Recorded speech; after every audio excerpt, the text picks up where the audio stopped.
Hello everyone, it is a new half term and a new time in the church's year, and this is Weekly Witness. So let's begin with the sign of the cross in the name of the Father and of the Son and of the Holy Spirit. Amen.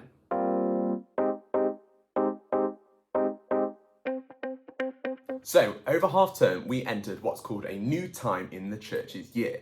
The day after Pancake Day, Ash Wednesday, we swapped from the green of ordinary time, green being the colour of growth, because in ordinary time, that's not what the church does. It grows and tells more people about Jesus. And we swap from that into purple. Purple being a colour of repentance and preparation. Repentance basically is a fancy word for saying sorry for the things that you've done wrong and thinking about how you can be a better person and do better things going forward. Now, the reason we swap from the green into the purple is because we have entered a season called Lent, which is a period of time, 40 days and 40 nights, which helps us prepare for Easter. You might also recognise the purple from Advent, which is the 4 weeks before Christmas, which help us prepare for Jesus' birth. Lent lasts 40 days and 40 nights, and the reason for that is because it's the same length of time Jesus went into the desert for before he started what's called his public ministry. Now, that's basically fancy words for all of the cool stories that we hear about him in the Bible. That's what his public ministry was. And just like Jesus had that time to prepare for his ministry, we have that time to prepare for when Jesus resurrects from the dead on Easter Day. So that when we experience the full power of his love, we can be as ready as possible to welcome it into our lives. And so we're going to start today by hearing the story of Jesus in the desert. A reading from the Holy Gospel according to Mark. Glory to you, O Lord. Not long afterwards, Jesus came from Nazareth in the province of Galilee and was baptized by John in the Jordan. As soon as Jesus came up out of the water, he saw heaven opening and the Spirit coming down on him like a dove. And a voice came from heaven, "You are my own dear Son, I am pleased with you." At once the Spirit made him go into the desert, where he stayed for 40 days, being tempted by Satan. Wild animals were there also, but angels came and helped him. After John had been put in prison, Jesus went to Galilee and preached the good news from God. "The right time has come," he said, "and the kingdom of God is near. Turn away from your sins and believe the good news." The Gospel of the Lord. Praise to you, Lord Jesus Christ. So now that we've heard how Jesus prepared in his 40 days and 40 nights, we're going to think about how we prepare in our 40 days and 40 nights. And as Christians, there are three main ways as to how we prepare. The first is something called almsgiving, which is basically a fancy word for giving to charity or doing something for charity, which we're going to talk about in a few minutes' time.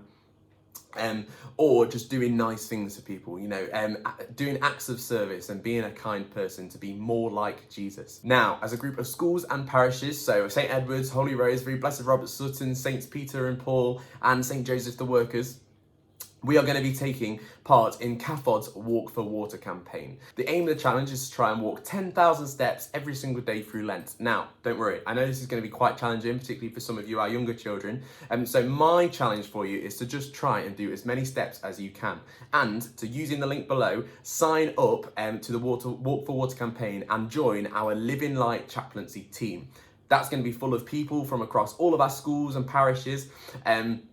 And it's going to help us log how many steps we're doing as a total group, but also how much money we are raising, because when you are doing these steps, I'm going to ask you to ask people to sponsor you. Whether it's a penny, a pound, no matter how much money it is, big or small, it will all make really invaluable differences to people's lives all the way around the world. But we'll hear a bit more about that in a few weeks' time, when our theme of the week is almsgiving. The second way we can prepare for Easter through Lent is by something called fasting, which again is another fancy word for something that's pretty simple. You might have heard family members or people you know say that they're going to be giving something up for Lent. It might be something sweet or something they like doing, like giving up chocolate or sweets, or they might have given up watching their favourite TV show that they watch all the time, something like that. I personally have gone vegan, which has been quite the challenge, if I'm honest. But people do this because it's what Jesus did in the desert, but also because when we give things up, it leaves a space in our lives. And that allows space for Jesus to enter, so that we can become closer with Jesus through leaving him that space. Our third and final way of how people prepare for Easter in Lent is prayer. And funnily enough, that is this week's word of the week. If you haven't already, I encourage you to check out the prayer and wellbeing video I made a few weeks ago for Children's Mental Health Week, because that includes loads of different ways that you can pray, because of course when we pray we become closer to Jesus, and this is our third way which we become closer to Jesus during Lent. As well as this, on the picture of the Class Dojo post for this weekly witness, there is a 1-minute daily prayer resource which you could maybe do every day through Lent. It's super easy, it literally takes a minute. It's a really nice way to reflect on your day and draw closer to Jesus every single day. But for now, we're actually going to enter into a time of prayer ourselves. So I'm going to invite you to take a deep breath and think about how Jesus is all around you in the room and in your heart.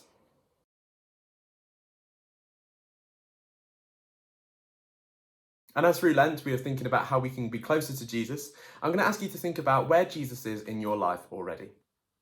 Now, this might sound a little bit challenging, but the way I like to do that is thinking about, where do I see love in my life? Because when Jesus was asked who God was in the Bible, he said that God was love.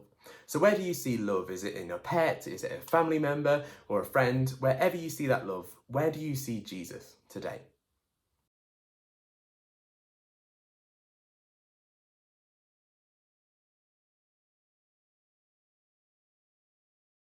And now I'd like you to think about who you know who needs Jesus at the moment. Maybe it's a family member or a friend, whoever it is. Say a little prayer for them now and pray that Jesus can be with them, not just this week, but throughout this Lent.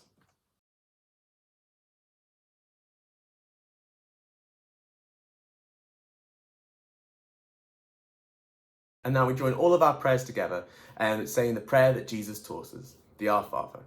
Our Father, who art in heaven, hallowed be thy name. Thy kingdom come, thy will be done, on earth as it is in heaven. Give us this day our daily bread, and forgive us our trespasses, as we forgive those who trespass against us. And lead us not into temptation, but deliver us from evil. Amen. So, as our theme of the week is prayer, your mission for this week is to try out a new way of praying. Now, it might be one of the 5 ways in that video, as I said, is in the link to it is in the description below, or it might be a new way which you have created yourself. But whatever that is, please take a picture of it and send it to me on wcruddace@srscmat.co.uk. It's at the bottom there. And then they can be featured on our weekly showcase, but also our diocesan show, which, spoiler alert, I'm going to be on this week. So it'd be absolutely amazing to show off some of the amazing work which is coming from our primary schools on that show. The week 4 half term, some of the year 6 class from St Edward's sent in their work, and look how amazing it was. And it was great to be able to share that with our communities. And of course, you can see all the stuff we're sharing with our communities on our social media platform for adults in your house, at livinglight_SRS. So please follow that to keep up to date with the daily challenges we're posting up there, and also all the stuff that's going on across all 3 of our communities. But guys, that is it from me today. So I hope you have an amazing first week back, and we'll end our liturgy today with the sign of the cross. In the name of the Father, and of the Son, and of the Holy Spirit. Amen. See you later.